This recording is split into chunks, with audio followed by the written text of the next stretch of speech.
네, 시간이 약간 지났습니다. 이제 13차 신학 포럼 이 저녁에 우리가 함께 하도록 하겠습니다. 잠깐 기도하고 시작하겠습니다. 기도합니다. 하나님 아버지, 오늘 신학 포럼 시간을 통해서 하나님께서 말씀하여 주시고 우리가 신학의 뿌리를 깊이 내리고 이 팬데믹 상황 이후에 어떻게 이웃들과 하나님을 섬길 수 있을지 고민하고 생각하고 하나님께서 주시는 뜻을 찾는 소중한 시간 되게 주님 인도하여 주시옵소서. 발표를 준비하고 함께하는 모든 시간을 주님 함께 하시고 우리에게 지혜와 통찰로 덧입혀 주시옵소서. 예수님 이름으로 기도 올립니다. 아멘. 예, 안녕하세요. 예, 이 신학 포럼의 사회를 맡게 된 안경승 교수입니다. 우리 신학 연구소는 1년에 2번 신학 포럼을 개최하고 있습니다. 벌써 13회가 됐고요. 13회 신학 포럼을 개최하게 됐고요. 신학 연구소는 2013년에 우리 학교의 부설 기관으로 신설이 되었습니다. 근데 그 전에 1998년부터 이미 신학 연구원으로 우리 학교의 교육 이념, 또 우리가 배우는 교실에서의 학습의 내용과 방향, 이런 부분들의 건강한 올바른 신학을 안내하고 돕기 위해서 활동을 했었고요.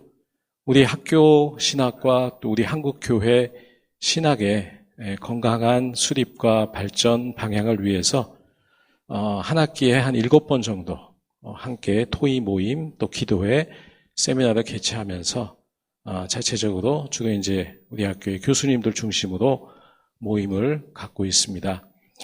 오늘 특별히 팬데믹 이후에 우리 기독교 사역과 관련된 목회와 신학 이 두 분야의 중요한 내용들 함께 다루는 주제를 갖게 됐고요.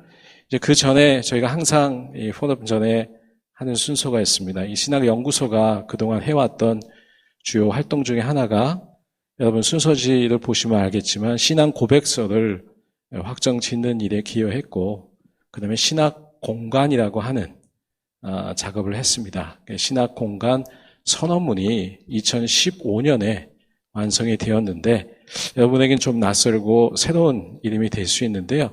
이제 그게 뭔지 제가 낭독하고 전체 우리 발제하시는 분 우리 목사님 교수님 소개하고 순서를 시작하도록 하겠습니다. 예, 이제부터 제가 앉아서 진행하겠습니다. 엑츠 신학 공간을 제가 빠른 속도로 낭독해 드리겠습니다. 엑츠 신학 공간은 1998년부터 본교에서 추진해온 공동 연구 작업으로서 엑츠의 신학적 입장과 선교적 사명을 명확하게 밝히고 실천하려는 신학 운동이다. 엑츠는 기독교 신학의 이론과 실천 모든 분야에서 기독교의 중심 진리를 우선적으로 강조하며 공간함, 함께 봄으로써 이 진리를 그리스도인의 신앙과 삶의 전 영역에 적용하여 구현하는 일을 제시하려고 한다. 첫째, 기독교의 중심 진리 운동. 엑츠 신학 공간은 기독교의 중심 진리를 강조하고 전파하려는 운동이다. 기독교의 중심 진리란 예수 그리스도와 사도들이 선포하였고 교부들과 교회의 교사들이 전승하였으며 모든 역사적 신앙 고백들 가운데 명시되어 온 핵심 진리이다. 그것은 대속을 위하여 죽으시고 부활하신 유일한 구주 예수 그리스도를 믿음으로 죄사함과 거룩함을 얻고 마침내 영원한 하나님의 나라에 들어간다는 구원의 메시지로 요약된다. 이 중심 진리는 성경 전체를 관통하는 대주제로서 성경의 계시를 올바로 해석하는 궁극적 기준이 된다. 그러므로 엑츠는 구원 얻는 믿음의 출발점과 기초가 되는 이 중심 진리의 우선적 중요성을 강조하려고 한다. 둘째, 바른 신학운동.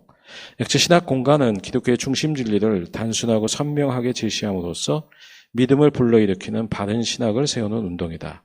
현대에 이르러 자유주의 신학은 말할 것도 없고 보수주의 신학조차 기독교의 중심 진리를 명확히 제시하지 못하는 경우가 많다. 자유주의 신학은 계몽사조 이래 합리주의 사상과 역사관을 바탕으로 성경의 초자연적 계시를 경험과 이성의 잣대로 해석하고 기독교를 단편적이고 추상적인 철학의 개념들로 체계하고 기독교의 핵심 내용보다 지엽적인 주제들만 늘 집중하여 다루고 있다. 보수주의 진영의 일부 신학도 주요 교리들을 수호하고 변증하기는 하지만 한편으로 비평하게 해석 방법론을 비롯하여 믿음의 전제와 상충되는 인본주의적, 경험론적 방법론들을 차용함으로써 기독교의 핵심과 무관한 세부 상황들을 놓고 무익한 공론에 흐르는 경향이 있다. 그러므로 액츠 신학공간 운동은 기독교의 중심 진리를 전반적으로 중요시하지 않거나 왜곡하는 현대 신학의 동향에 비추어 볼 때 꼭 필요한 운동이다. 셋째, 참신앙인 양육운동. 액츠 신학공간은 공동체 신학운동을 통하여 올바른 신앙인을 키워내는 운동이다. 이 운동은 오늘날 교회의 현실을 바라볼 때도 절실히 요구된다. 다원주의 시대가 일컫는 21세기에 들어와 기독교의 정통 교리와 신학은 과거 어느 때보다 경시되고 있다. 전 세계 교회는 과학주의적 세계관과 세속주의의 도전 앞에서 전통적 신앙을 유지하기 힘든 위기에 직면해 있다. 이러한 시기에 대다수의 한국 교회는 신학적으로 정통 교리에 입각한 복음적 신앙을 물려받았음에도 불구하고 도덕적 부패로 인하여 끊임없이 사회의 지탄을 받을 만큼 세속화되었다. 가장 큰 이유는 기독교의 중심 진리를 교리적 승인의 문제로 축소하여 이해함으로써 명목상의 고백만 있을 뿐 실제로 믿음으로 거듭나서 회개의 열매를 맺는 전인적 삶의 변화를 나타내지 못하기 때문이다. 그러므로 액츠는 이 중심 진리가 가르치는 구원의 내용을 올바로 지시할 뿐 아니라 공동체의 신앙 운동을 병행하여 신학과 신앙, 교리와 실천, 믿음과 행함이 통합된 성령 충만한 참 신앙인을 키워내려고 한다. 넷째, 교회 연합 운동. 액츠 신학공간은 기독교의 중심 진리를 고백하는 모든 개신교파들 사이에 연합과 협력을 통해 예수 그리스도 안에서 하나된 교회를 세워나가려는 운동이다. 성경은 교회가 동일한 신앙 고백 위에서 일치와 연합을 힘써 이루하고 가르친다. 그러나 20세기에 일어난 범세계적 교회 연합운동은 신앙의 동질성보다는 기구적 통합을 우선시하는 잘못된 방향으로 기울어졌다. 또한 신앙의 핵심이 아닌 부차적 교리의 입장에서 분리를 정당화하는 태도는 성경의 교훈을 거스르는 것이다. 종교개혁 이후로 모든 개신교 교파들은 중심 진리에 대한 동일한 신앙 고백 위에 세워져 왔고 그들의 교리적 차이는 본질적인 것이 아니다. 21세기 한국 교회는 지난 세계의 극심한 분열의 역사와 상처를 극복해야 할 과제를 안고 있다. 개교의 교단 중심의 경쟁적 확정이나 선교의 방식은 지양하고 다른 교파라 할지라도 서로 존중하며 협력할 필요가 있다.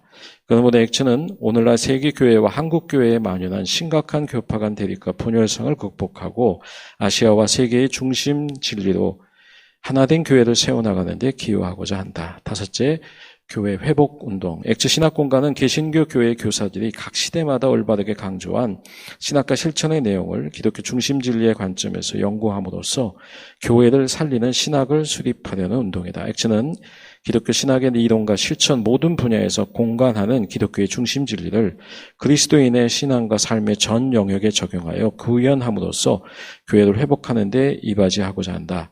이것은 아시아 복음화를 위하여 설립된 신본주의, 복음주의 신학교인 액츠가 오늘날 혼탁한 현대 신학의 시류와 세속화된 교회의 현실에 직면하여 우선적으로 수행하려는 신학 운동이다.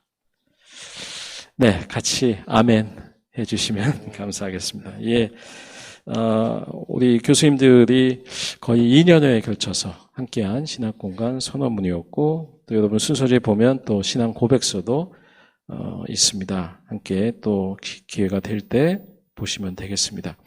네, 발표하시는 우리 목사님과 교수님 소개해 드리도록 하겠습니다.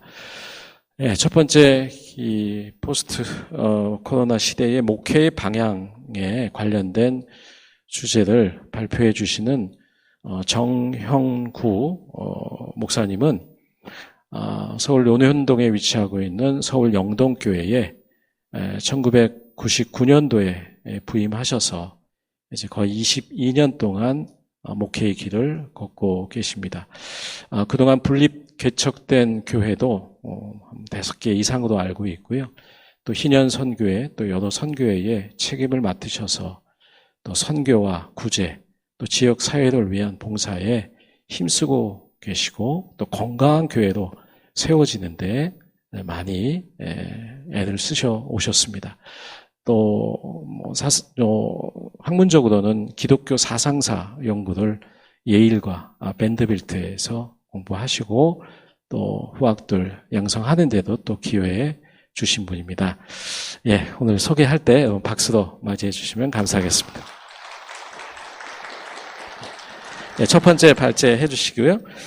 그 위에 이제 우리 학교의 설교학 교수님이고 목회 연구 소장이신 신성욱 교수님이 발표를 담당해 주시겠습니다. 근데 안타깝게도 신성욱 교수님이 오늘 아침에 코로나 양성이 판정이 돼가지고 아주 귀한 분을 다시 모시게 됐습니다. 근데 원고를 대독하지만 저희는 대독도 교수님이 하기로 했습니다. 그래서 정성국 교수님이 대역 겸 대독으로 참석하셔서 또 신학과 관련된 신성욱 교수님 논문을 읽어드리도록 하겠습니다. 우리 정성국 교수님 맞이해 주시죠. 예, 감사합니다. 예, 지금 거의 이제 6시 되네. 한 40분 동안 정형구 목사님 발표 원고부터 듣는 시간을 갖도록 하겠습니다. 예.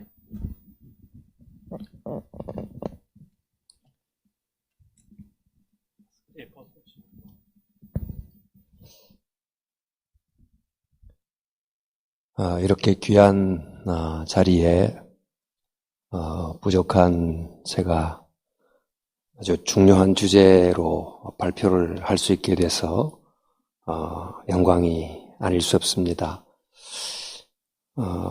포스트 코로나 시대의 목회의 방향이라고 하는 아주 중요한 주제를 가지고 여러 면으로 생각해 보면서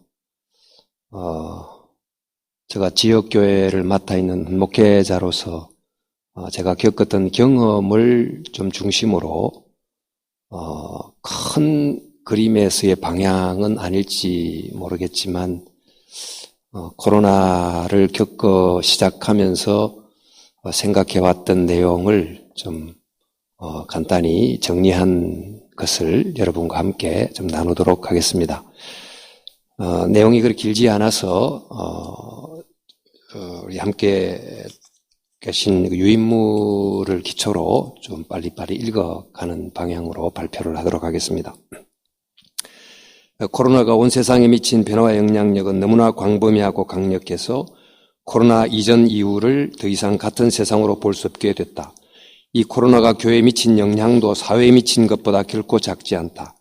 코로나 이전과 큰 차이가 날 정도로 교세는 약해졌고 오래된 신앙의 방식을 바꿔야만 하는 상황에 처하기도 했으며 코로나 이후 어떤 방향으로 갈지 길을 찾지 못하고 온 형편이니 코로나는 실로 교회에게 엄청난 위기였다.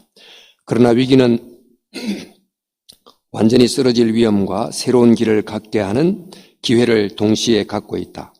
교회는 코로나로도 힘들어질 위험이 있는가 하면 만약 교회가 코로나가 아니면 볼 수 없었던 문제점을 발견하고 이 위기가 아니면 깰 수 없는 낡은 틀을 바꾸고 지속 가능한 구조를 갖춘다면 위기는 기회가 된다.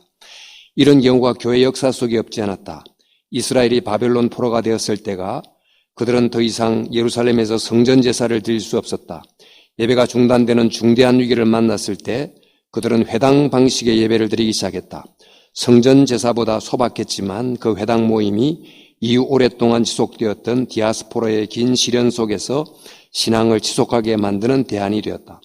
핍박을 받았던 예루살렘 교회도 마찬가지였다. 핍박 때문에 교인들은 더 이상 모이지 못하고 흩어져야 했다. 만약 그런 핍박이 없었다면 신자들은 계속 예루살렘에 모여들었을 것이고 교회가의 규모가 커지면서 교회는 내부 문제에 에너지를 많이 써야 했을 것이다. 그런데 교인들을 흩어지게 만드는 핍박이란 위기가 도리어 선교란 교회 사명을 효과적으로 이루게 만들었다. 초대교회 당시 로마 전역에 전염병이 퍼질 때도 그랬다. 전염병이란 사회적 위기가 찾아왔을 때 대부분 위험한 지역을 떠났다. 하지만 초대교회 성도들은 남아 병든 자들을 돌보고 죽은 자의 장례를 치렀다. 이때 보여준 그들의 선행은 교회가 사회로부터 받았던 오해를 싣고 사회적 신뢰도를 높이게 만들었다. 전염병이란 사회적 위기가 교회에게는 기회가 된 셈이다. 이런 사례들은 코로나란 위기의 태풍을 만난 교회가 코로나 이후 어떤 방향으로 가야 하는지를 보여준다. 코로나 이전의 상태로 돌아가려고 할 것이 아니라 코로나를 통해 전통과 관습의 이름으로 달려있는 병든 잎들을 떨구어내고 본질이란 땅속으로 더 깊이 뿌리를 내려 코로나란 위기를 교회를 살리는 기회로 만들어야 한다. 교회는 코로나란 위기를 낭비하지 말아야 한다. 교회 사역은 예배, 공동체, 교육, 선교란 네 영역을 중심으로 이루어진다. 교회가 나가야 될 네 방향이기도 하다. 즉 위로, 안으로, 앞으로, 밖으로이다. 코로나를 통해 이 네 영역이 어떤 위기를 겪었는지, 그래서 어떤 방향으로 가는지를 살펴보려고 한다. 첫 번째, 예배와 모임. 코로나는 가장 먼저 예배를 뒤흔들며 찾아왔다. 주일 예배가 중단되리라고 생각조차 한 적이 없었기에 주일 예배 중단은 매우 큰 충격이었다. 그런데 이 충격은 대부분의 교회들이 기존의 방송시설을 이용해서 예배를 온라인으로 송출할 수 있었기에 그나마 넘어갈 수 있었다. 온라인은 코로나 위기를 헤쳐나가게 해준 구세주와 같았다. 교인들은 자녀와 함께 가정에서 예배를 드렸고 거동이 불편한 노인이나 병중에 있는 성도들도 외국 교우와 파송 선교사들까지도 실시간 예배에 참석할 수 있었다. 일부 중대형 교회의 경우는 교회의 다른 공간에서 영상으로 예배를 드리는 경우는 있었지만 모든 교인이 이렇게 예배를 드리는 것은 전혀 새로운 경험이었다. 온라인은 주일 예배만이 아닌 신방에도 긴히 사용되어 줌을 통한 가정과 병원 신방도 가능했고 온라인상의 기도회도 많은 인원이 참여하여 진행할 수 있었다. 그러나 온라인은 코로나 위기를 넘기는 비상대책이었지 상시 방안은 아니었다. 코로나가 끝나는 대로 이전 방식으로 되돌아갈 계획이었다. 하지만 코로나가 무려 3년 동안 지속되면서 비상대책이 새로운 방식으로 자리를 잡게 됐다. 교인들은 자녀를 깨워 아침에 교회로 가는 대신 집에서 가족들과 편하게 예배하는 것에 익숙하게 됐다. 코로나가 끝날 즈음에는 코로나 이전으로 돌아가려는 마음과 코로나 이후에 온라인 방식으로 계속 가려는 마음이 공존하게 됐다. 장기간 지속된 코로나는 새로운 신앙 습관이란 뉴노멀을 만들어 놓은 것이다.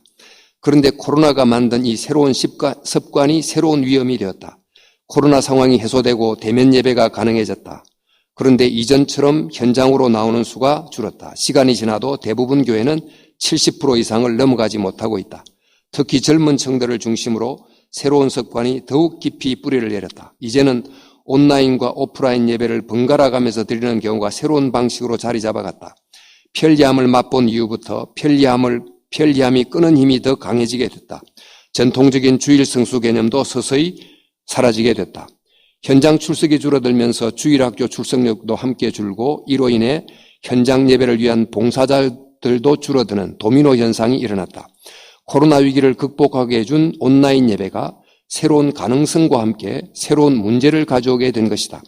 코로나 이후 교회는 코로나가 가져온 온라인 방식과 새로운 신앙의 습관을 어떻게 풀어가야 하는지에 관한 숙제를 안게 됐다. 예배와 모임의 방향. 코로나는 온라인 예배와 모임을 옵션이 아니라 교회 사역의 필수가 되게 만들었다. 현장 모임에 나오게 하려고 온라인을 중단할 수도 없고 그렇다고 온라인을 더 강화할 수도 없게 되었다. 온라인 방식은 시간과 공간의 제약에 크게 매이지 않고 편하게 예배를 드리는 것은 온라인만이 가진 최대의 장점이지만 그 편리함과 편안함이란 장점 속에는 위험과 함정이 있다. 편안함은 느슨함을, 편리함은 집중력 약화를, 비현장성은 참여와 봉사의 체험이 상실된 관념적 신앙을, 능동성이 빠진 수동적 태도를, 자기 취향에 따라 예배와 설교를 찾아다니는 소비자적 태도를 만들 수 있다.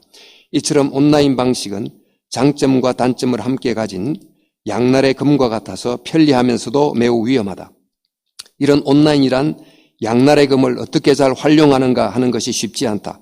교회는 앞으로 온라인을 통한 접속과 오프라인을 통한 접촉이 서로 윈윈이 되게 하는 길, 디질로그의 융합을 이루면서 온라인과 오프라인을 잘 사용하는 온라인의 사역을 만들어야 하는 실천적 과제를 갖게 됐다. 시간이 갈수록 온라인이란 도구를 활용하는 기술적 측면은 더 진화해 갈 것이다.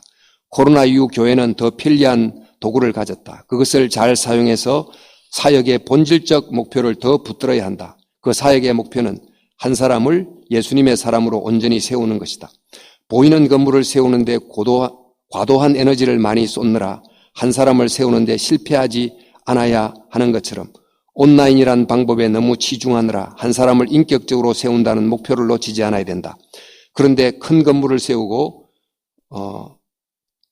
근데 지금까지 큰 건물을 세우고 교인의 숫자를 늘리는데 주안점을 두어왔다. 그런 과정에서 성도됨의 기준이 매우 낮아졌다. 세례를 받고 직분자가 되는 기준을 낮춘 것이 교회의 부메랑이 되어 되돌아오고 있다. 온라인 사역은 비접촉 사역이기 때문에 지적 전달에는 도움이 되지만 전인적으로 성도의 수준을 높인 데는 단점이 있다.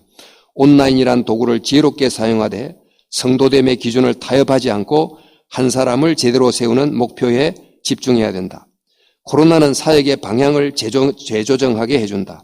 코로나는 현대 문명에 닥친 위기가 아니라 현대 문명이 그동안 추구했던 삶의 방식에 지닌 내적 위기를 드러낸 사건이다.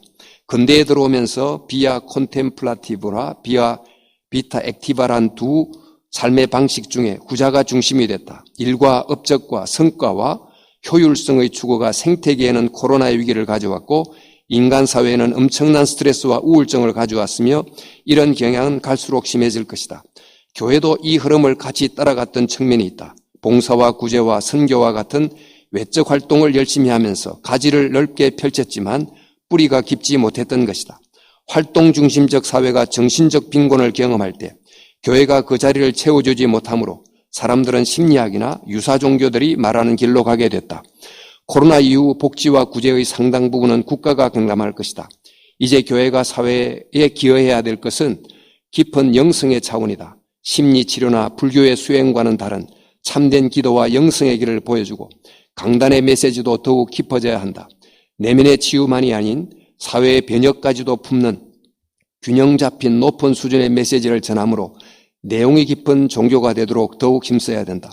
코로나 이후 교회는 온오프의 장점을 살려 사역하되 한 사람을 온전히 제자로 세우되 활동적일 뿐 아니라 내적 깊이를 가진 사람이 되게 하는 방향으로 가야 한다. 공동체, 코로나의 위기를 주중 소모임도 피해갈 수 없었다. 여러 소모임이 중단되므로 교회 활력이 가라앉게 됐다. 전화, 문자, 줌과 같은 도구를 사용해서 모임을 이어갈 수는 있었지만 코로나 기간이 길어지면서 소그룹 멤버 간의 연결은 느슨하게 되거나 때로는 끊어지기도 했다. 코로나가 종식되면서 소모임이 재개되었을 때 이때 소그룹은 두 종류의 모습으로 나타나게 됐다. 한 그룹은 코로나 이후에도 결속력이 강한 그룹이고 다른 그룹은 그 결속력이 매우 약해진 그룹이다. 코로나 이전부터 평소 교제의 친밀도가 높았던 그룹, 마음의 마스크까지 벗고 만나면서 친밀한 연결이 있었던 그룹은 코로나 기간 중에 오히려 더 강해졌다. 하지만 만남과 교제의 질이 높지 않았던 소그룹은 코로나의 바람에 쓰러지고 말았다. 코로나는 소그룹 안의 피상적 교회란 내부 문제를 드러내게 된 것이다. 코로나는 성도 간의 관계가 코로나와 같은 위기를 이기는 작지만 강력한 힘임을 다시 한번 확인시켜 주었다. 성도 간의 거룩하고 친밀한 교제가 있는 교회는 코로나의 강풍에도 흔들리지 않을 수 있다.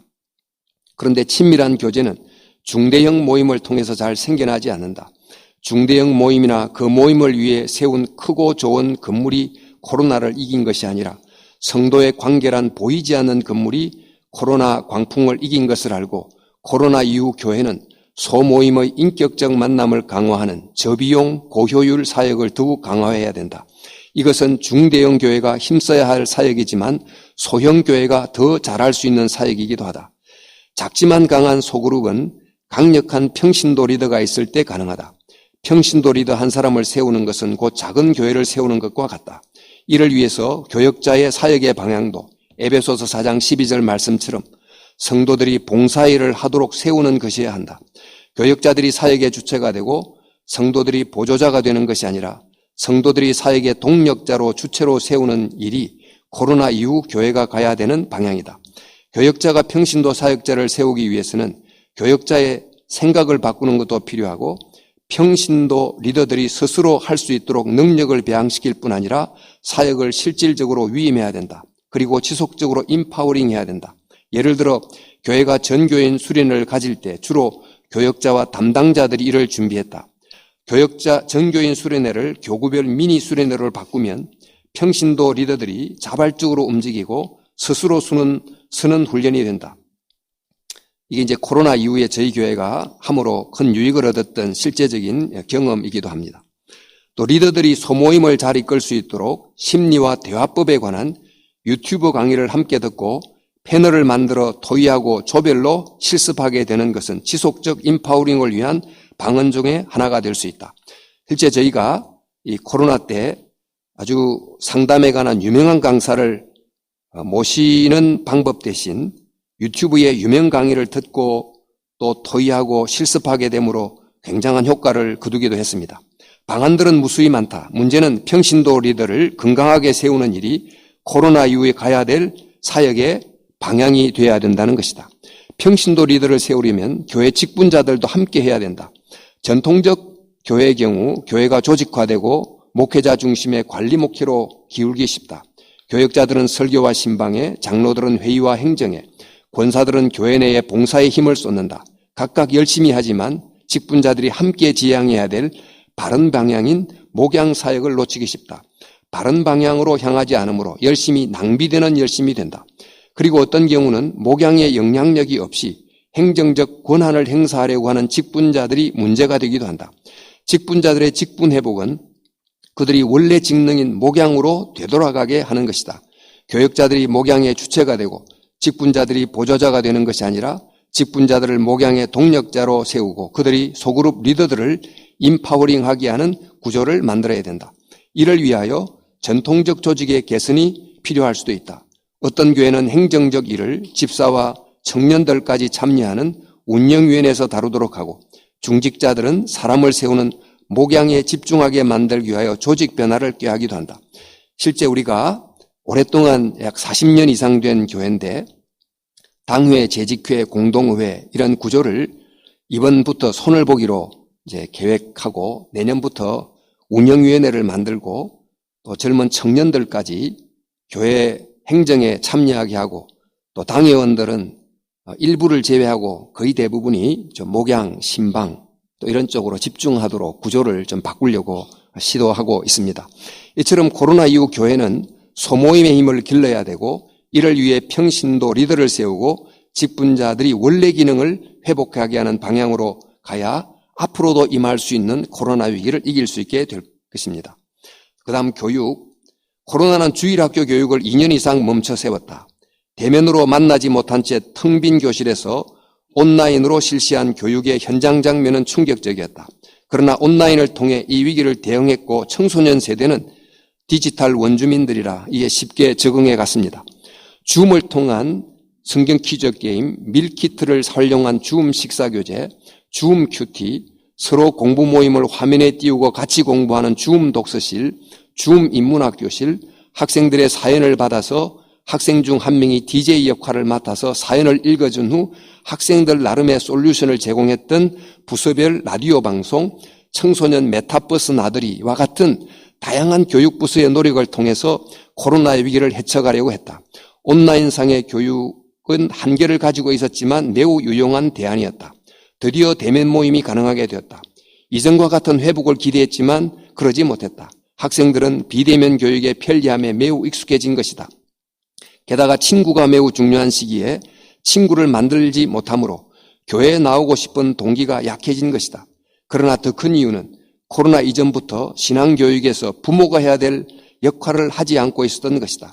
만약 부모가 가정에서 신앙교육을 평소 담당해 왔다면 코로나의 위기가 별 문제가 되지 않았을 것이다. 코로나는 교회 안의 진짜 위기인 부모의 역할 실종이란 문제를 드러낸 것이다.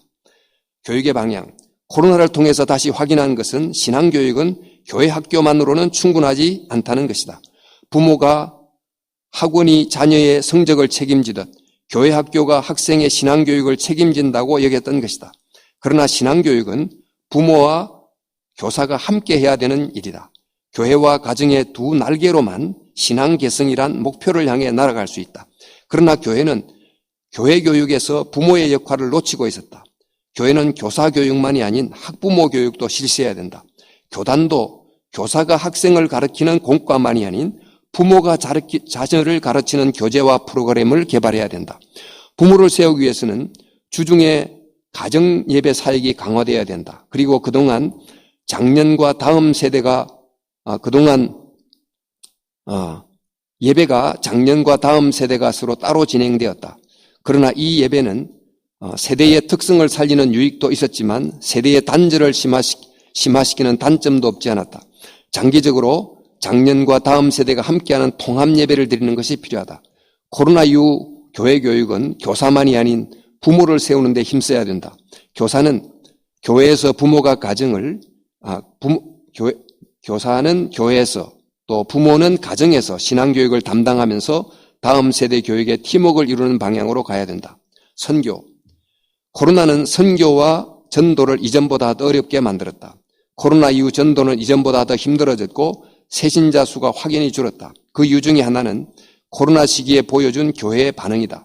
사회적 위기가 발생했을 때 세상은 교회가 자기를 희생하고 섬기는 태도를 보고자 한다. 그러나 코로나 시기에 교회가 보여준 모습은 그와 달랐고 일부는 교회를 신천지와 별반 다르지 않는 이기적 종교 집단처럼 보기도 했다. 코로나 이전부터 잃어버렸던 사회적 신뢰도를 더 상실하게 만든 것이다. 이런 태도를 보인 것은 코로나 이전부터 기독교가 가진 의식과 무관하지 않다. 다수의 신자를 가지고 있는 주류 종교란 생각, 한국 사회를 유사 크리스텐덤 관점으로 보는 의식, 교회의 권리와 목을 은근히 주장하는 태도, 정치적 양극화 속에서 이념을 초월하는 복음의 우월성을 보여주지 못하는 모습이 그것이다. 코로나가 교회의 위기를 가져온 것도 크지만 코로나 시기에 보여준 교회의 반응이 교회의 위기를 가져온 점도 적지 않다. 전염병이란 사회적 위기를 교회의 신뢰도를 높이는 기회로 삼았던 초대교회와 얼마나 대조적인지 모른다. 선교와 전도의 위기를 가져온 진짜 원인을 외부에서 찾지 말고 교회 내부에서 찾아내야 한다. 그렇지 않으면 이것이야말로 진짜 위기이다. 코로나 이후 선교의 방향. 교회 평판이 워낙 좋지 않은 상황에서 전도와 선교는 배나 어려워졌다. 교회가 사회적 낮은 평판의 깊은 원인을 자기 속에서 찾아내서 고치지 않으면 전도와 선교는 앞으로 더욱 어려워질 것이다. 그리고 외부에 의하여 무너지기 전에 내부에서부터 무너져 갈 것이다. 코로나가 준 경고를 듣고 교회는 사회적 신뢰를 잃게 한 요인을 고치는 자기갱신의 길을 가야 된다. 그와 함께 해야 될 일이 있다. 성도들이란 살아 움직이는 교회를 새롭게 세우는 일이다. 이른바 선교적 교회의 길이다. 지금까지 교회가 성도들을 주일 교회 봉사를 충성스럽게 감당하는 교회 내 일꾼으로 세우려고 했다면 이제는 세상을 회복시키고 변화시키는 세상 속의 일꾼으로 길러야 한다. 교회가 지역사회 안에서 복음과 세상을 잇는 다리가 되어야 한다면 움직이는 교회인 성도들이 그들의 현장에서 복음과 세상을 잇는 다리가 되게 해야 된다. 성도들에게 신앙생활의 주 무대가 주일교회가 아니라 주중 세상임을 알게 함으로 의식의 변화를 줘야 된다. 기독교인 기업가, 정치가, 교육가임을 만족하지 않고 기독교적 관점으로 자기 영역을 바라보고 변화시키는 사람이 되도록 가르쳐야 된다. 이를 위하여 성경 속의 내용을 공부하는 정도를 넘어서 성경을 통해 세상을 볼 수 있도록 가르쳐야 된다.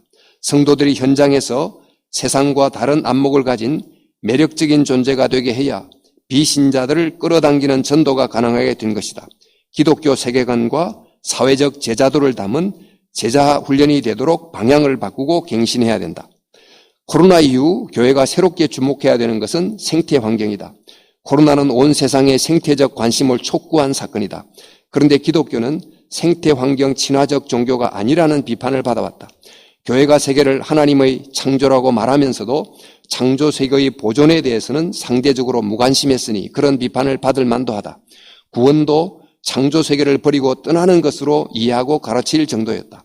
코로나는 창조 세계에 대한 이런 오해와 현대 문명 속에서 교회가 제 역할을 상실한 것에 대한 경고의 나팔소리이기도 하다. 코로나 이후 교회는 번영과 성공을 설파하는 얄팍한 수준에 머물지 말고 소비주의 문화, 반창조, 반생명적인 문명에 대한 날카로운 비판과 성경적 대안을 제시하고 실천하는 모습을 보여야 된다. 교인들이 선제적으로 환경 생태 문제에 앞장서야 된다.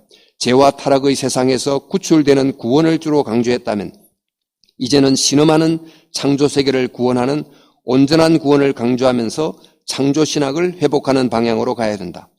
코로나 이후 특별한 관심을 가져야 될 것은 가상현실이다. 사이버 현실은 현실과 다른 하나의 가상세계가 아니다. 이것은 물리적 현실과 같이 존재하는 또 하나의 현실이 되었다. 가상현실도 하나님의 창조하신 세상의 일부에 포함시켜야 한다는 생각이 들 정도이다.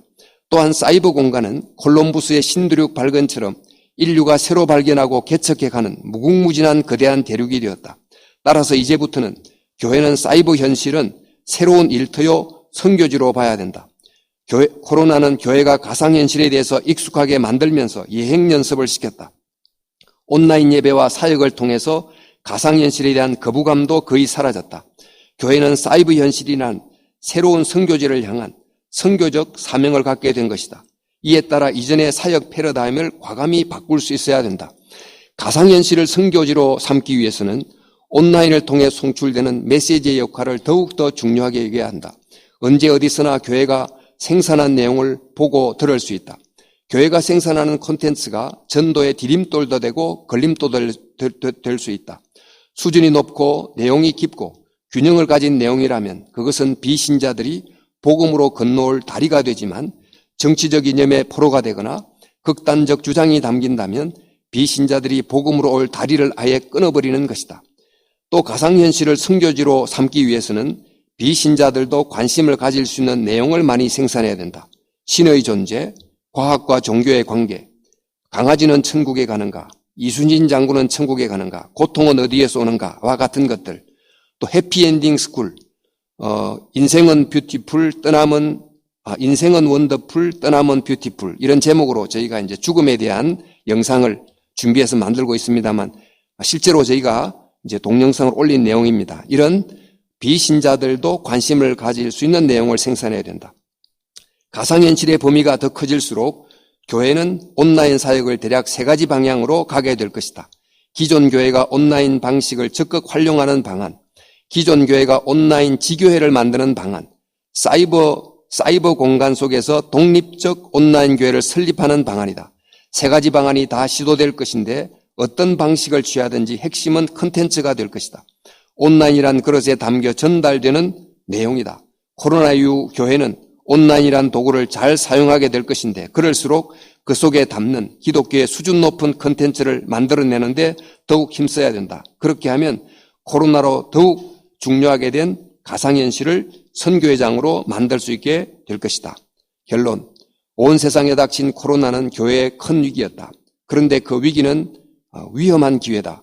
만약 코로나를 통해 드러난 교회 안에 문제점을 보지 못하고 이전처럼 간다면 코로나보다 더 큰 위험에 처하게 될 것이다. 그러나 코로나를 통해 드러난 문제를 발견하고 교회가 가야 될 바른 방향을 찾는다면 교회를 심하게 흔든 코로나의 위기는 교회를 더 견고하게 만드는 기회가 될 것이다. 코로나가 끝나는 시점에 우리는 어떤 길로 가야 될지 선택의 기로에 서 있다. 코로나는 우연히 온 위기가 아니라 하나님의 섭리 아래서 허락된 것이 분명하다. 그렇다면 코로나를 통해서 하나님께서 말씀하시고 원하시는 바가 있을 것이다. 그것이 무엇일까? 코로나란 위기를 낭비하지 말라는 것이 아닐까?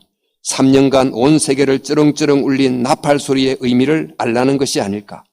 코로나를 교회의 정화와 갱신과 성숙을 위한 기회로 만들고 코로나의 외적 위기를 통해 교회의 내적 위기를 찾아내고 코로나의 용광로를 통과함으로 더 순결해짐으로 교회가 다시 일어나게 하려는 것이 아닐까?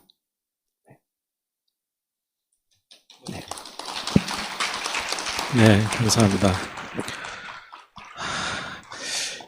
예, 오랜 동안 목회 현장에 계셨기 때문에 예배와 공동체와 교육과 선교라고 하는 교회의 목회의 본질적 내용을 가지고 우리가 좀 아프지만은 우리의 진짜 문제가 뭔지를 보여주고 또 그래서 이 위기를 기회로 삼고 어떤 방향으로 나아가야 될지 정말 필요한 또 우리에게 많이 도움이 되는 귀한 발제를 해주셔서 감사합니다.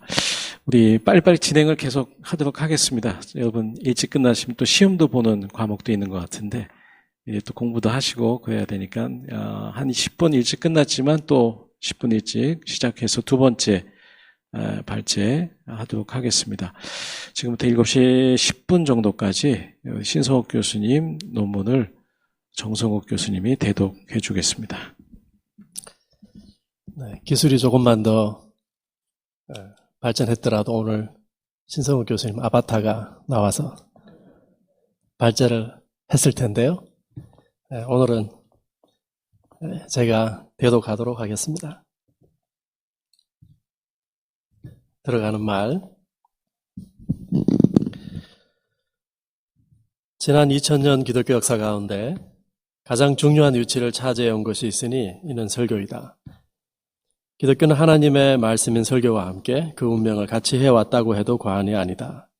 설교가 흥황할 때마다 교회가 부흥했던 반면 설교가 약화되었을 땐 어김없이 교회가 쇠퇴해왔다. 교회의 부흥과 쇠퇴는 가장 크게는 설교에 달려있음을 기독교 역사는 잘 말해주고 있다. 그런 점에서 교회 역사를 설교의 역사라 표현해도 틀린 말이 되지는 않을 것이다. 불행하게도 최근 들어 세계교회는 더 이상 부흥과 성장이 아닌 정체와 쇠퇴 현상을 보이고 있다. 유럽 교회와 미국 교회는 물론 기독교 역사상 가장 큰 부흥의 기적을 경험했던 한국 교회 역시 동일한 위기를 맞고 있는 안타까운 현실이 되고 말았다. 교회가 건강하지 못하고 질적으로 양적으로 문제를 보이고 있다면 이는 분명 강단에 심각한 문제가 있음을 의미한다. 가장 큰 이유는 변화하는 시대에 재빠른 대처를 하지 못하는 점을 들 수 있다. 최근 우리는 코로나19라고 하는 전혀 예상치 못한 질병으로 인해 교회가 아닌 각자의 집에서 유튜브나 줌으로 예배드리고 말씀 듣는 일을 2년 이상 길게 지속해 왔다. 물론 지금은 비대면 상황이 많이 완화되어 교회에서의 예배드림과 설교 들음이 가능해진 현실이 되었다. 하지만 성도들이 이전의 숫자만큼 교회에 출석하지 못하고 있는 가운데 목회자들의 시름은 깊어져 가고 있다. 이유가 뭔지 분석해보면 가장 근본적인 문제는 코로나19 이전과 별 차이 없는 예배와 설교 방식 때문이다. 따라서 오늘 한국 강단에서는 코비드 시대를 경험한 성도들에게 어필될 수 있는 설교의 변화가 절실하다. 지금도 여전히 온라인으로 비대면 예배를 드리고 있는 소수나 대면 예배를 드리고 있는 다수의 성도들 모두가 좋아할 만한 새로운 방향의 설교 대안을 찾는 것은 전략상 아주 중요한 일이다. 사실 강단에서의 새로운 변화에 대한 얘기는 코로나19 이전의 포스모더니즘 시대에도 있어 왔다. 하지만 그에 대한 대안이 제시되어 강단에서의 변화로 나타나지 않은 상태에서 갑자기 아무도 예상하지 못한 코로나19 시대가 시작됨으로 인해 강단에서 얼마나 큰 혼란이 야기되었는지 모른다. 굳이 코비드 시대가 아니더라도 제4차 산업혁명이 가져올 온라인 투 오프라인 방식으로의 변화 추구는 물론 메타버스라는 가상 공간 내에서 이루어지는 예배와 설교에 대한 변화가 필요한 상황이었다. 그 변화의 필요성이 코로나19로 인해 더욱 가속화된 셈이다. 이러한 다급한 상황 속에 있는 오늘의 설교자들에게 강단에서 어떤 전략을 준비해야 할 것인가는 매우 중요한 사안이다. 이전처럼 다시 대면 예배가 허용되고 있는 현 시점에서 유재원의 말대로 우리의 설교가 단순한 과거 방식으로의 회귀가 되어선 안 됨을 설교자들은 인지하고 있다. 그렇다면 팬데믹 시대를 넘어서 엔데믹 시대에 접어든 현실 속에서 어떻게 하면 강단에 구체적인 변화를 가져올 것인가? 이것은 현재 설교자들에게 최고의 이슈와 관심사로 부각되고 있다. 분명 코비드 전 시대와는 달리 설교를 해야 하겠는데 어떤 설교의 변화가 필요하고 필수적인지 설교자들은 고심하지 않을 수 없다.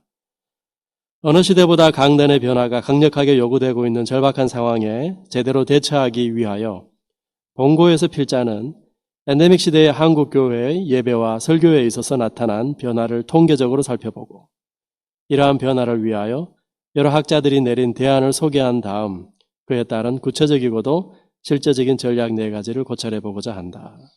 편은말 엔데믹 혹은 뉴 노멀 시대가 가져온 예배의 변화. 코로나19가 우리 사회를 뒤덮고 마비시킨 지 3년이 지난 지금 세상은 소위 엔데믹 혹은 뉴 노멀 시대로 급속히 진입하고 있는 중이다. 팬데믹으로 인해 한국 교회는 교세가 50%, 재정은 30% 넘게 줄었으며 코로나 방역 비협조단체라는 오명으로 대사회적 신뢰도마저 21% 아래로 급락하는 위기에 봉착했다. 아울러 선교, 사역, 봉사 등 교회의 역할 또한 소극적으로 축소됐다.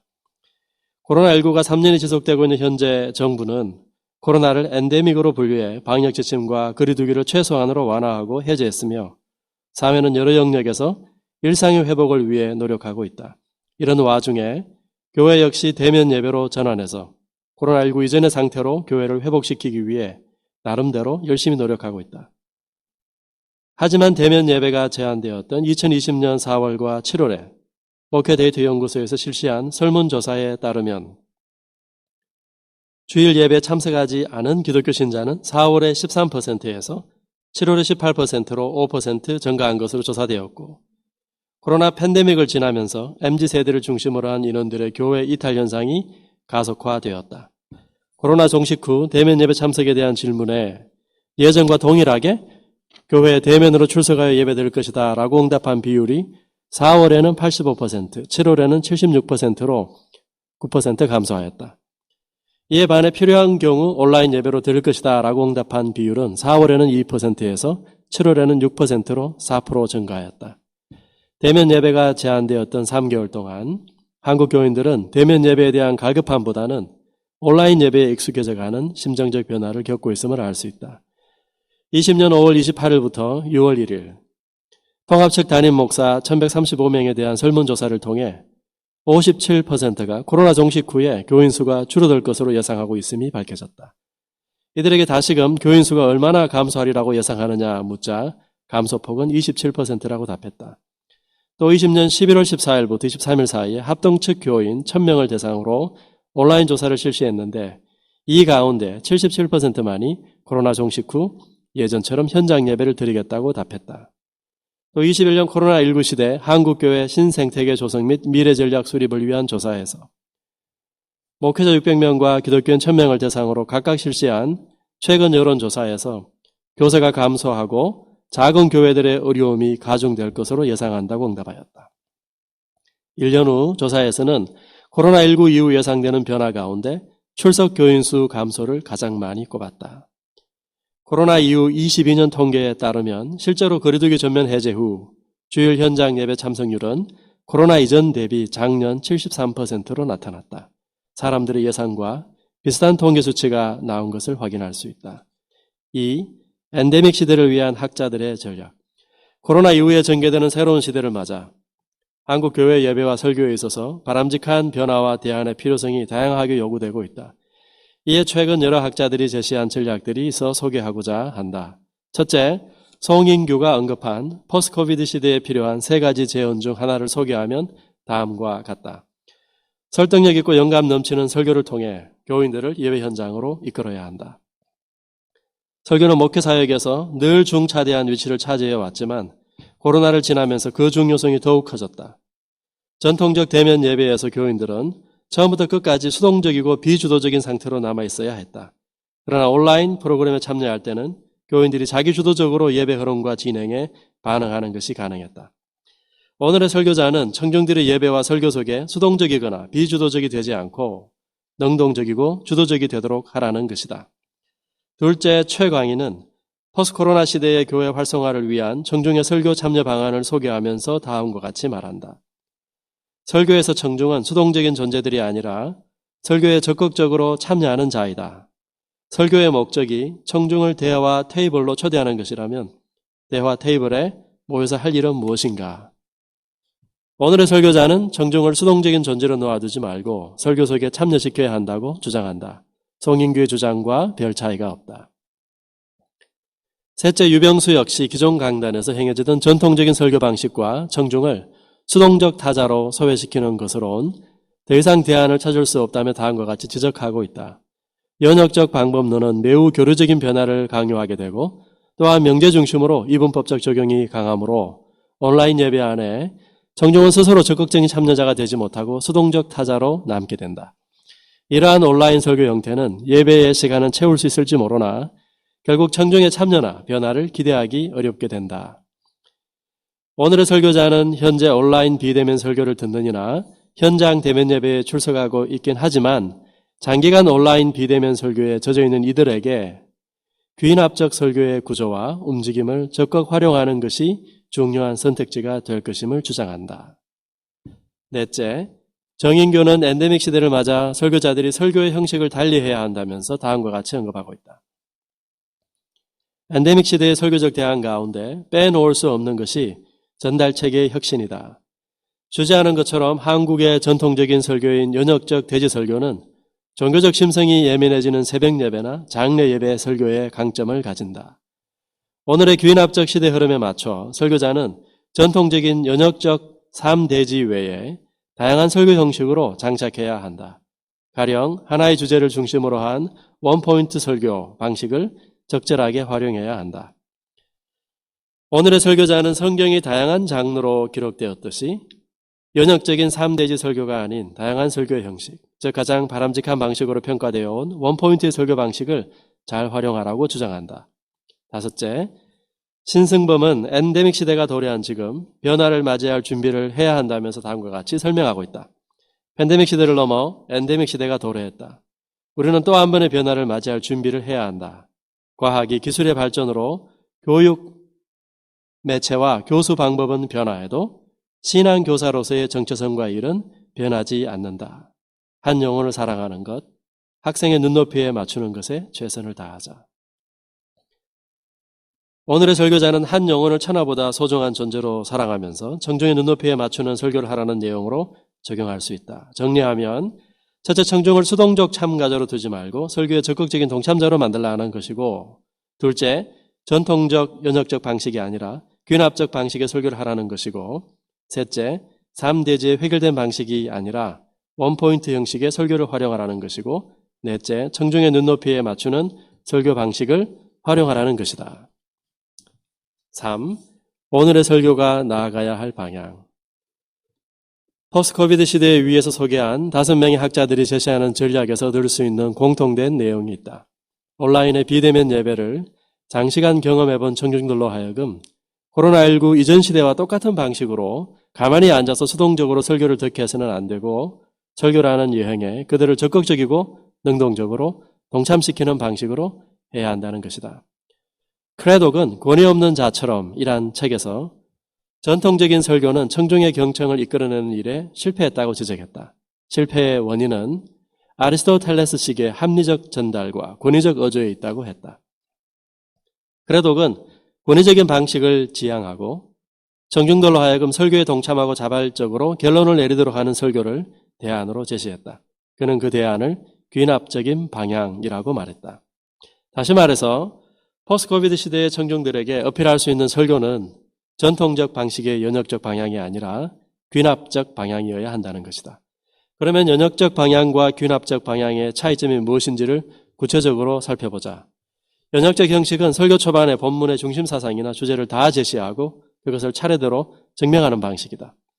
이 연역적 방식은 우선 청중들이 설교에 참여하기 어렵다는 단점을 지니고 있다.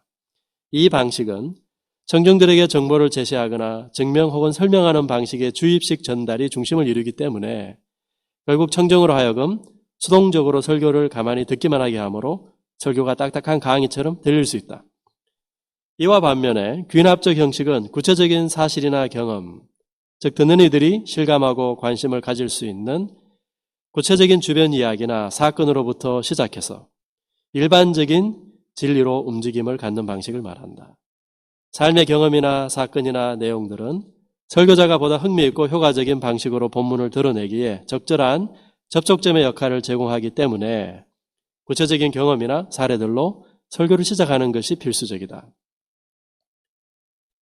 귀납적으로 전개되는 설교에서는 청중이 긴장감을 느낄 뿐 아니라 마지막 단계에서는 무언가 자신이 스스로 새로운 사실을 발견하는 일에 동참했다는 뿌듯한 느낌마저 갖게 하는 장점이 있다. 또 귀납적 방법은 설교의 중심 사상이나 결론을 처음부터 드러내는 것이 아니라 마지막에 청중 스스로 간파해서 삶에 적용 결단하도록 자유롭고 민주적으로 이끌어주는 장점이 있다. 이것을 개방-결론 방식이라 한다. 유병수는 아래와 같이 귀납적 방향 중 하나가 청중에게 결론을 개방하는 방식임을 동의하고 있다. 연역적 구조의 설교는 온라인 예배에 참여한 성도들의 눈과 마음을 말씀 밖으로 돌리게 한다. 귀납적 방법 역시 일방적으로 내려진 결론을 거부하고 청중 스스로 결론으로 다가가도록 길을 안내한다. 이러한 설교적 요소들이 온라인 예배 안에 적용될 때 청중의 적극적 참여를 기대할 수 있고 비대면의 상황에서 소통의 기능을 극대화할 수 있는 부분이라 생각한다. 다시 정리하면 일반적인 원칙으로부터 특수한 예를 나열하는 것이 연역법이라면 개별적인 사건을 나열하고 일반적인 원리를 나중에 제시하는 전개 형식을 귀납법이라 말한다. 연역적 설교는 설교자가 홀로 진리의 탐구를 위해 떠나는 외로운 여행과도 같다. 하지만 귀납적 설교는 설교자와 청중이 함께 설교의 중심 사상과 결론을 탐색하게 된다. 자연적으로 청중은 설교 전개에 호기심을 갖게 된다. 그리고 청중이 설교의 흐름에 동참하여 설교의 결론에 함께 공감하게 된다. 예수님의 설교도 귀납적 설교였다. 예수님은 잃어버린 영혼에 대한 하나님의 마음을 설명하실 때 어떤 어려운 신학적 설명을 하지 않으셨다. 목축에 대해 잘 알고 있는 팔레스타인 회중들에게 이런 양의 비유를 통해 이야기를 전개하셨다. 그래서 회중은 이런 양을 찾아 헤매는 목자의 심정을 온 가슴으로 느끼며 말씀을 이해할 수 있었다. 이처럼 귀납적 전개는 삶의 자리에서부터 출발한다는 점에서 청중의 몰입과 참여를 가능하게 해준다. 한국 교회에서 강해 설교의 대가로 칭해지는 이동원 목사는 귀납적인 설교 접근을 주장하며 이렇게 말했다. 필자가 설교 초기에 강해 설교를 하면서 강조한 것은 사람들의 필요를 따라가지 말고 하나님의 원리를 제시하라는 것이었다. 그러나 지금은 필자의 생각이 바뀌었다. 설교 시에 하나님의 궁극적인 원리를 제시해야 한다는 궁극적인 생각에는 변함이 없지만 그 원리를 가르치고 그것에 도달하기 위해서는 먼저 사람들의 필요에 민감하며 그들과 고민을 함께 나누고 같이 동참하면서 설교를 시작해야 한다는 것이다. 필자는 청중들의 삶의 현장에서 먼저 시작하는 것이 훨씬 더 효과적이라는 사실을 목회 현장에서 거듭 발견하여 왔다. 따라서 이러한 귀납적인 설교가 청중들의 필요를 더 채워주고 그 효과 면에서도 청중들의 민감한 반응을 유도해낼 수 있다고 생각하게 되었다. 귀납적 설교는 몹시도 기다려지는 목적지를 향하여 설교자와 청중이 함께 탐색하고 모험을 하며 여행을 하는 것이다. 그러나 연역적인 설교는 설교자가 그의 권위를 가지고 목적지를 일방적으로 결정하고 설교자 혼자서 나 홀로 여행을 떠나는 것에 비유할 수 있다. 연역적인 설교에서는 설교자 홀로 성경의 원리와 설교의 명제와 중심 사상을 정하고 적용하므로 회중의 참여가 제외된다. 한마디로 연역적 설교는 설교자 자신의 입장에서 출발한다. 그러나 귀납적인 형식은 삶의 현장에서 일어나는 구체적인 일이나 혹은 공감하기 쉬운 경험으로부터 시작하여 점진적으로 설교의 주제나 중심 사상 혹은 결론을 향하여 나아가는 방식을 말한다. 다시 말해서 귀납적 설교는 삶의 현장으로부터 설교자와 청중이 설교의 중심 사상, 명제를 함께 탐색하고 발견 경험함으로 설교에 적극적으로 참여할 수 있게 된다. 따라서 귀납적인 설교는 청중의 입장을 세심하게 고려하는 설교의 방식이라 할 수 있다. 켈빈 밀러는 귀납법이 복음을 설교하는 하나의 방법이 아니라 유일한 방법이라고 강조한다. 랄프 루이스에 의하면 연역적 설교는 논리적이고 변정법적이라면 귀납적 설교는 경험적이고 공감 유발적이다. 크레독은 귀납적 설교가 효과적인 설교의 통일성도 제공하고 청중의 관심도 유발할 수 있는 최적의 방식이라고 보았다. 청중들을 설교 속에 동참시켜 설교자와 청중이 함께 말씀을 호흡하고 체험하기에 유익하다는 것이다. 이에 반해 연역적인 설교는 하나의 흐름으로 통일되지 않기에 원포인트 설교를 하기에는 결함이 많다. 연역적 설교는 세 개의 설교 부스러기를 간신히 아기로 붙여놓은 것 같은 느낌을 준다고 한다. 그러나 귀납적 설교는 설교 전체를 하나로 묶을 뿐 아니라 설교자와 청중을 하나로 묶을 수 있게 해준다고 한다. 크레독에 의하면 예수님의 성육신은 결론을 미리 내려놓고 청중에게 그렇게 살도록 고민하는 연역적 설교가 아니었다. 오히려 청중이 그분의 모범적인 삶의 모습을 보고 들은 후에 나도 저렇게 살아야겠다고 자발적으로 결론을 내리게 하는 귀납적 설교의 근거가 된다는 것이다. 그럼 설교가 귀납적인 방향으로 흘러가기 위해서 구체적인 방안은 무엇인지 4가지 살펴보기로 한다. 자, 귀납적 방향의 구체적인 설교의 전략. 1. 원포인트의 강의 설교 방식 활용. 한국 강단에서의 첫 번째 문제로 서지만은 설교 형식의 부재를 손꼽고 있다. 토마스 롱은 설교 형식의 중요성을 강조하고 있다. 그렇다. 설교 형식이 중요하기에 다양한 설교 형식 활용이 절실하다. 한국 교회 설교자들이 가장 많이 활용하고 있는 설교 형식은 3대지 방식이다. 3대지가 나오지 않는 본문이 대부분임에도 주일만 되면 어김없이 3대지의 설교 형식이 나온다는 것은 그만큼 비성경적인 설교를 할 가능성이 다분하다는 얘기다.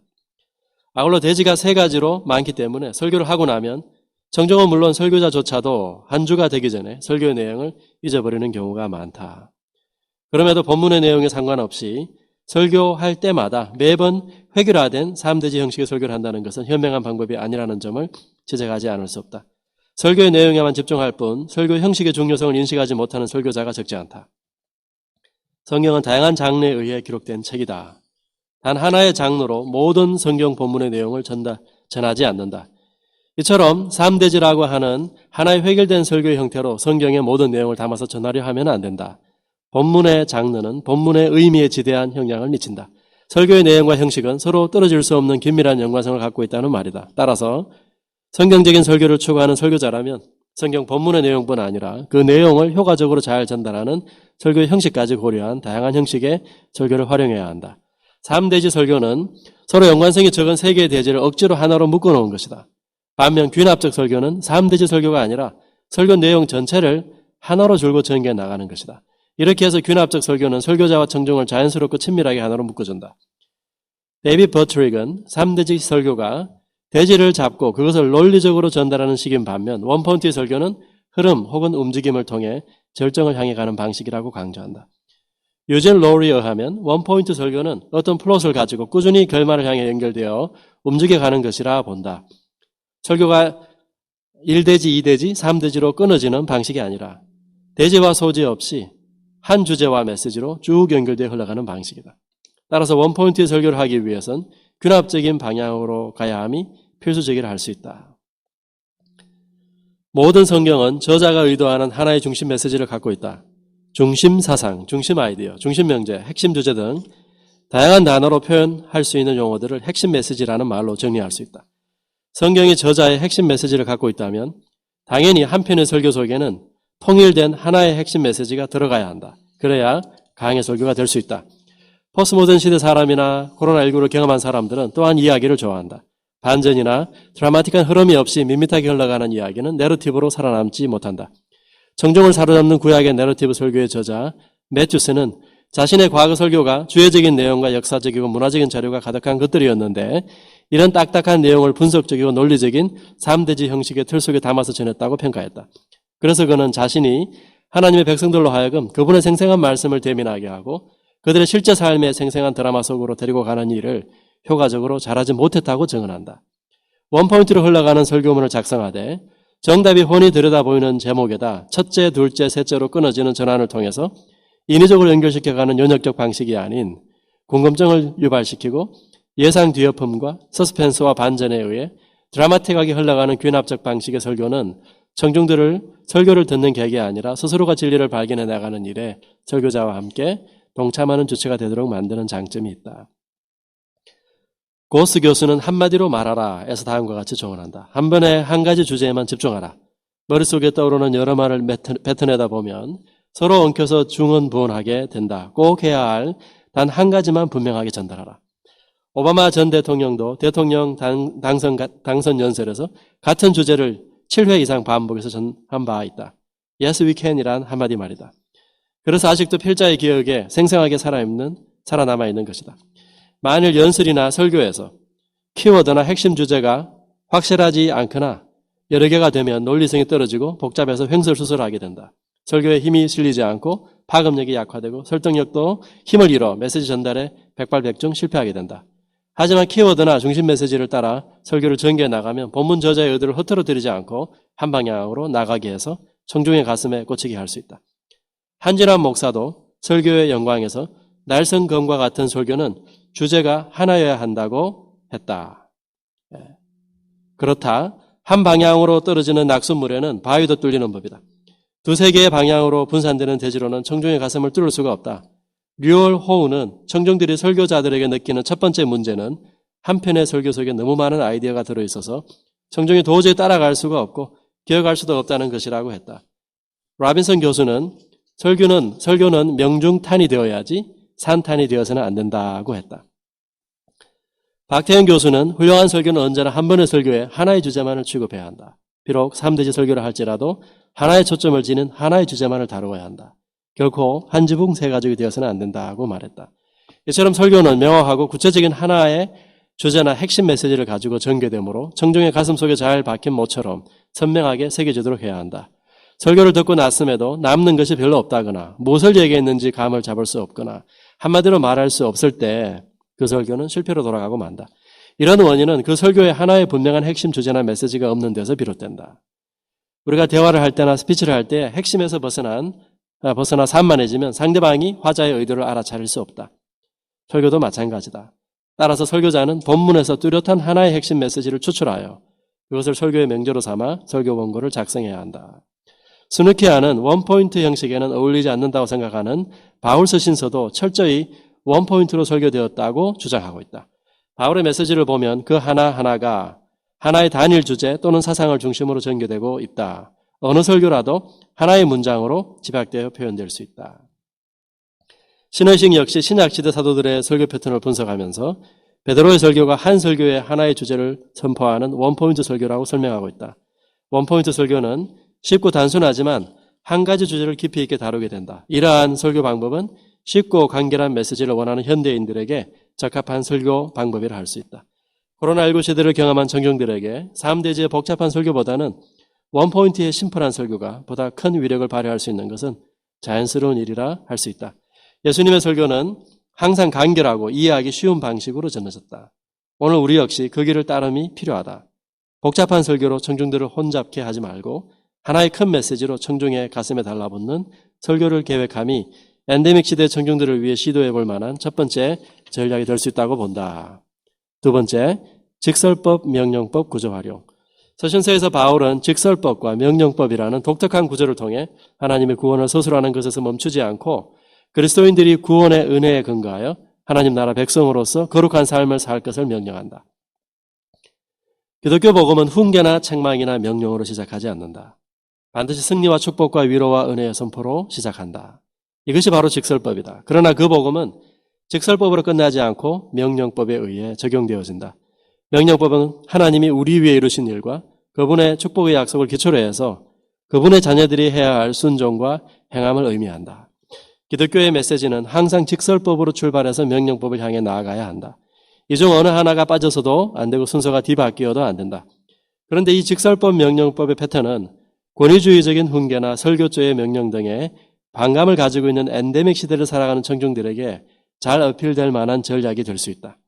우리의 설교가 조건부의 율법적이거나 인위적인 설교가 아니라 은혜에 의해 믿음을 통해 이끌려가는 하나님 주권적인 설교로 나아가게 해준다는 점에서 직설법, 명령법 구조는 큰 장점을 가지고 있다. 오늘날 설교자들의 설교 대부분이 조건부의 율법주의적 훈계나 명령으로 가득 차 있음을 자주 본다. 이들은 무엇을 행하라 그러면 복을 받으리라. 혹은 무엇을 드리라 그러면 복이 임하리라라고 외친다. 복을 받기 위해 순종해야 한다고 가르친다. 대부분 만일이라는 조건부의 전제를 깔고 있다. 하지만 참 복음주의자는 이렇게 말한다. 하나님과 예수 그리스도께서 하도록 해 놓으셨으니 믿음으로 행하라. 그러면 너희 것이 되리라고 말이다. 항상 직설법, 즉 복음이 앞서고 그 다음에 명령법, 즉 순종이 뒤따르는 패턴으로 되어야 한다. 직설법은 축복과 승리로 가득 찬 복의 원리를 제시하는 것이며 명령법은 직설법에 기초하여 그에 합당한 삶과 행위와 열매를 촉구하는 것이다. 하나님이 우리 위해 이뤄놓으신 구원 역사와 약속의 성취를 바라볼 때 사명과 책임에 대한 자발적 확신과 의지와 사명을 가질 수가 있다. 직설법이 전제되지 않은 명령법의 강조는 위험한 반쪽짜리의 복음으로 전락하고 만다. 이것은 또한 오늘 코비드 시대를 경험한 청중들에게도 부담이 되고 거부감을 주기에 충분한 온전하지 못한 복음이다. 하나님의 은혜에 의한 약속이나 예수 그리스도의 십자가 대속으로 말미암은 진리에 대한 확신과 은혜의 경험 없이 율법적 교리나 인간의 노력과 수고만을 강조하는 권위적이고 명령주의 설교로는 그들에게 다가서기 힘이 든다.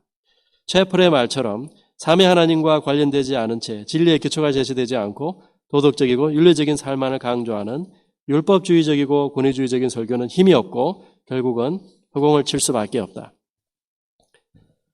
성경은 예수 그리스도의 대속으로 말미암은 구원을 우리에게 선물로 약속하셨다. 모든 종교가 인간 자신이 지키고 따르고 행하고 이루어야 하는 도덕주의와 규칙주의와 개선주의를 강조하는 반면 기독교만이 유일하게 그리스도가 우리 위해 이루시고 행하시고 완성하신 일을 알고 그것에 기초한 감사와 섬김과 순종의 삶을 강조하는 은혜의 종교임을 알게 할 필요가 있다. 이처럼 권위적인 촉구나 명령이 아닌 은혜와 축복의 법칙을 우선적으로 제시하면서 그에 합당한 삶과 행위를 청중들에게 전한다면 비록 기독교만의 유일성과 배타성이 노출된다 하더라도 오늘의 청중들에게 어필될 수 있을 것이다. 그렇다. 기독교의 복음 진리는 그럴 만한 가치와 능력과 차별성과 유일성을 충분히 내포하고 있다. 하나님의 은혜와 사랑에 기초한 믿음과 신뢰와 확신으로 하나님이 준비하신 은혜와 복을 마음껏 누리며 감사와 순종과 행함의 사명적 삶을 잘 살아가라는 설교의 전략은 분명 오늘의 청중들에게 충분히 매력적으로 다가갈 수 있는 대안이 될 수 있을 것이다. 기독교 복음 진리의 핵심이 규칙 준수나 의무나 명령조의 억압적인 내용이나 권위주의가 아니라는 사실을 제대로 증명하고 보여준다면 분명 포스트모던 시대와 코로나19 시대를 경험한 청중들 속에 있는 영적인 갈증과 갈망에 어필할 수 있는 여지가 많음이 사실이다. 따라서 오늘의 설교자들은 우리 기독교의 복음이 의무나 율법적 규율이나 훈계 등의 거부감을 가지고 있는 엔데믹 시대를 살아가고 있는 청중들에게 충분히 호감을 줄 수 있는 차별성을 갖고 있다는 확신을 가지고 있어야 한다. 뿐만 아니라 이런 종교다운주 시대에 기죽거나 위축되지 말고 기독교의 복음만이 도리어 사람들이 쉽게 따르고 쫓을 수 있는 유일한 진리라는 사실에 자신감을 갖고 이전보다 더욱 담대하게 복음 선포의 사역을 감당해야 할 것이다. 그럴 때 성령께서도 설교자들과 함께 하셔서 놀라운 부흥과 영혼의 결실을 가져다 주실 줄로 확신하는 바이다. 세 번째, 자기동일시 기법 활용. 코로나19 발생 직전인 20년 1월에 측정한 한국교회 신뢰도가 32%로 나타난 반면 코로나 팬데믹 기간을 지나면서 한국교회 신뢰도가 21%까지 추락하였다는 통계가 있다. 코로나19 시대의 청중들의 특성 중 다른 하나는 절대적인 권위에 대한 반발이다. 불과 20년 전만 해도 나이가 많고 가르치는 위치에 있는 사람들에 대한 존경과 존중이 있었다. 하지만 이제는 권위적으로 리더십을 행사하려는 시도 자체가 무모한 시대가 되었다. 하나님의 말씀을 대언한다는 이유만으로 청중들로부터 권위를 보장받던 때는 지나갔다. 이런 시대에 설교자들의 설교가 청중들로부터 권위와 존중을 얻을 수 있는 비결은 무엇일까? 본고에서는 그에 관한 두 가지 대안을 제시한다. 먼저 자기 동일시 기법의 활용이다.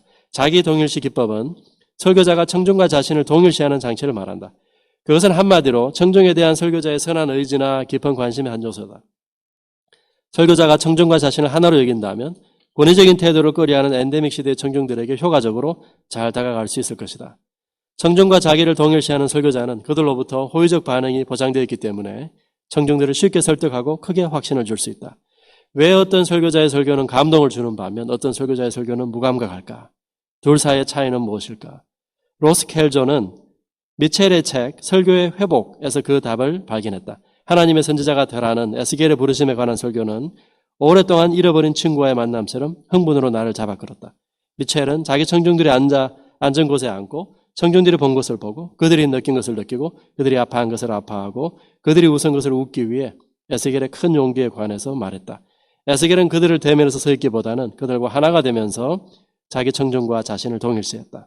이것이 나의 관심을 사로잡은 그의 설교의 핵심 비결이었다.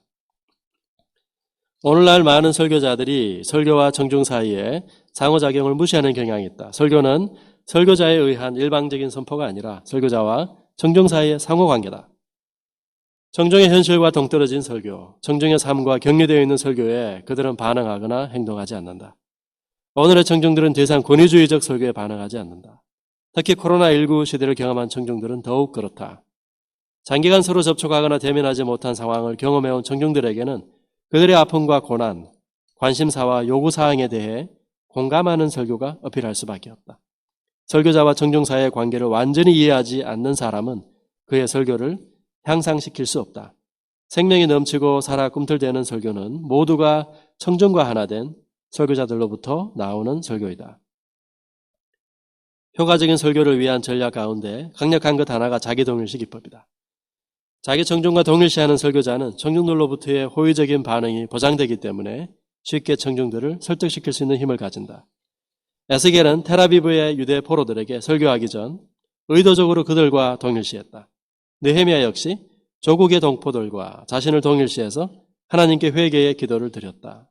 바울 역시 그런 점에서 둘째 가라면 서러울 설교자였다. 베일리가 말했듯이 바울은 자기 동일시 기법 활용의 달인이었다. 누구보다 예수님은 청중이 누가 되었든 간에 그들의 자리로 가서 그들에게 맞는 눈높이로 메시지를 전하는 챔피언이셨다. 20세기 현대 수사학자인 버크는 자기 동일시 기법으로 유명하다. 버크는 자기 동일시와 설득은 서로 떨어질래야 떨어질 수 없는 관계라고 주장한다. 로스 칼조도 설교를 좌우하는 이 자기 동일시 기법에 흠뻑 빠져든 사람이다. 그는 이렇게 주장한다. 자기 동일시에 의한 설득력 있는 설교는 청중들과의 공통적인 것을 강조하고 차이점을 최소화한다. 청중들에게 어필하는 설교가 되려면 그들과의 어떤 긴밀한 관계가 구축되어야만 한다. 이럴 때 눈높이 기법은 설교자와 청중 사이에 관계를 맺어주는 요긴한 역할을 한다. 그것도 공통된 인간성, 즉 인간 본성의 죄와 악에 대한 이중성과 공통된 비극적이고 부정적인 경험 등을 통해서 말이다. 사람이면 누구나 시련, 실패, 절망, 수치등과 같은 부정적 경험이나 불행했던 경험을 다 갖고 있다. 이런 경험들 중에 하나를 골라서 설교시 청중에게 진솔하게 나누어 보라. 설교자 자신의 실수와 허물 혹은 불행한 과거에 관한 솔직한 고백과 나눔을 접하는 순간 청중들은 설교자의 인간적인 모습에 마음이 열려 그때부터 둘 사이에 잠시 지속되었던 차가운 냉기류가 순식간에 훈훈한 기운으로 바뀌는 분위기를 곧 감지하게 될 것이다. 이제 거의 다 왔습니다. 네 번째, 개방 결론 방식 활용. 청중의 적극적인 설교에 참여와 체험을 강조하는 새 설교학자들 가운데 특히 크레독은 기존의 연역적 전달을 버리고 균합적 방법을 추천한다. 설교에서 일반적으로 균합적 방법이라고 할 때 의미하는 것은 주제를 설교 서두에 모두 공개하지 않고 구체적 사건을 예로 들어가면서 결론을 향해 나아가는 것을 가리킨다. 즉 결론을 설교의 서두에 미리 제시함으로써 청중의 관심을 약화시키지 않고 설교에서 흐름과 기대와 긴장을 살려내자는 것이다. 크레독이 강조하는 설교의 출발점은 매우 설득력 있다. 연역적 전달 방식도 나름의 장점이 조금 있지만 일상생활의 모습을 잘 대변한다는 점에서 균합적 전달 방식은 전달의 효과 면에서 보다 탁월한 결과를 기대할 수 있다. 그러나 설교의 결론을 자유적이고 민주적으로 청중에게 맡기자는 새 설교학자들의 주장을 자유주의 신학이 내포한 위험한 발상으로 보는 비판의 눈들이 있다. 그들은 결론과 적용을 청중의 손에 넘기자는 주장이 성경 본문의 절대 진리를 인식함에 있어서 치명적인 문제를 야기시킬 위험성이 있다고 보는 것이다. 성경을 하나님의 말씀으로 확신하는 설교자는 반드시 그 말씀의 권위에 기초하여 자신이 청중에게 확실하게 결론을 내려야 하며 본문에 근거하여 청중의 삶에 가장 절실한 적용을 담대하게 선포해야 한다고 힘주어 강조한다. 류 억렬은 다음과 같이 말한다. 청중 중심의 균합법적 설교는 간접적 설교를 지향한다. 크레독은 청중의 복음을 엿듣게 할 것을 강조한다. 직접적으로 설교하는 것은 청중을 불편하게 할 뿐이며 청중의 마음을 닫아버린다는 것이다.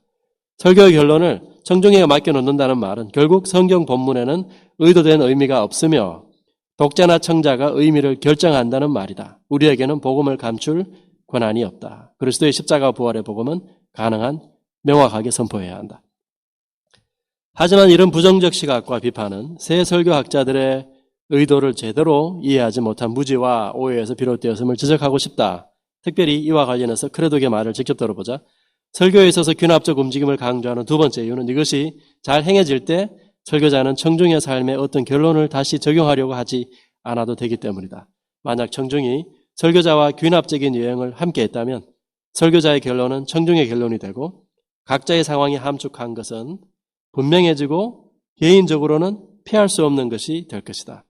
청중이 제대로 설교자와 함께 여행을 하고 본문을 함께 푸는 작업에 동참했다면 결론은 설교자가 의도한 대로 청중도 그와 똑같은 결론을 스스로 내릴 수 있다는 얘기다. 한마디로 새 설교학자들이 주장하는 바는 청중이 자기 마음대로 적용을 하거나 결론을 내리도록 내버려 두고 방치하자는 식의 발상이 아니라 설교자가 의도한 본문에 따른 결론을 내리게 하되 설교자 자신이 강압적으로 내려주기보다는 청중들 스스로 자발적이고 자의적으로 결론을 내리는 방식을 취하자는 것이다. 다시 말해서 청중들이 스스로 결론을 내리도록 열어놓고 있긴 하지만 그들의 자발적인 결론이라는 것도 따지고 보면 설교자 자신이 처음부터 의도한 방향과 목표를 향해 청중들이 알게 모르게 유도당해간 결과라는 사실을 놓쳐서는 안 될 것이다. 설교 내내 청중들을 따분함과 지겨움 속으로 몰아넣은 설교자가 마지막 부분의 결론에서까지 권위적으로 강요한다면 역효과를 가져올 것이다. 지금까지의 설교가 대부분 그런 식이었음을 부인할 수 없다. 그런데 이와 반면에 설교를 하는 내내 청중들로 하여금 흥미와 감동을 자아내게 함으로써 설교자가 의도적으로 권위적인 결론을 강요하지 않음에도 청중 스스로의 자발적인 의지에 의해 본문이 의도하는 명확한 결론이 내려지게끔 만든다면 그보다 더 좋은 방법이 어디 있겠는가. 이것이 바로 크레독의 의도임을 파악할 필요가 있다. 예수님 역시 결론을 청중들에게 개방하는 이 기법을 자주 활용하셨다. 이에 대해 화술의 달인 예수의 저자 매디 파인드는 다음과 같이 적절하게 말한다. 예수는 모든 사람들을 기꺼이 받아들일 자세는 되어 있었지만 그의 주장과 질문과 행동은 마지막 결정을 청중이 하도록 했다. 예수는 어중간하게 중립에 서 있는 사람을 용납하지 않았다. 그 자신이 위대한 질문이 되었다. 마지막으로 예수의 질문은 청중이 스스로 결정할 수 있도록 여지를 남긴다. 진리에 대한 그 열정에도 불구하고 예수의 커뮤니케이션은 조작적이지도 강압적이지도 않았다.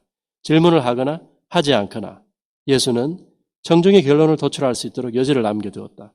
결론은 요한 스스로가 내려야 했다.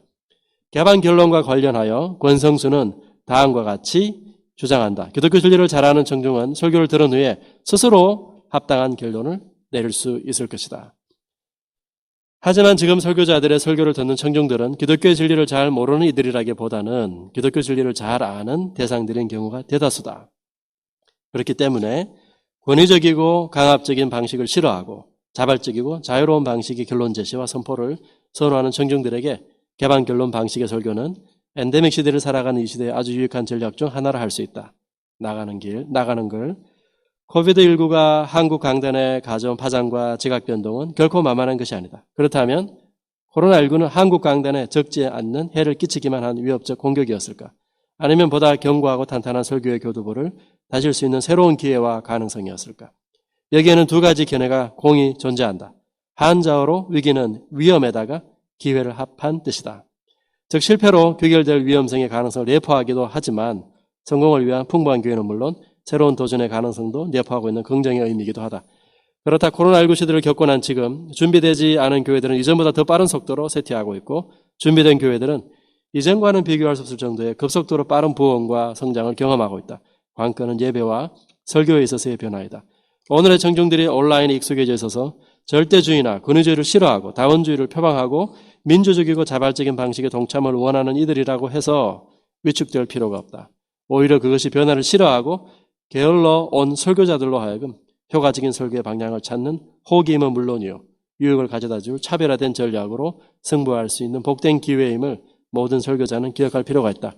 본 농구에서 필자는 포스트 코비드 시대 청중들에게 효과적으로 잘 전달될 수 있는 설교의 방향을 제시했다. 이것은 이 시대 설교학의 전문가들이 공통적으로 제시하는 방향이기도 하다. 바로 귀납적 방향을 말한다. 이 방향으로 설교를 진행해보자는 것이다. 필자는 마지막으로 귀납적 방향을 구체적으로 적용하고 실천하기 위한 4가지 실제적인 전략들을 소개했다. 첫째는 원포인트의 강의 설교. 둘째는 직설법, 명령법 구조 활용. 셋째는 자기 동일시 기법 활용. 넷째는 개방결론 방식 활용이다. 설교자는 변천하는 시대적 흐름 속에서도 결코 놓쳐서는 안 될 진리의 말씀들을 보다 선명하게 드러내어 차별화시켜야 함과 동시에 그것들이 오늘의 청중들에게 효과적으로 잘 전달될 수 있도록 최선을 다해야 한다.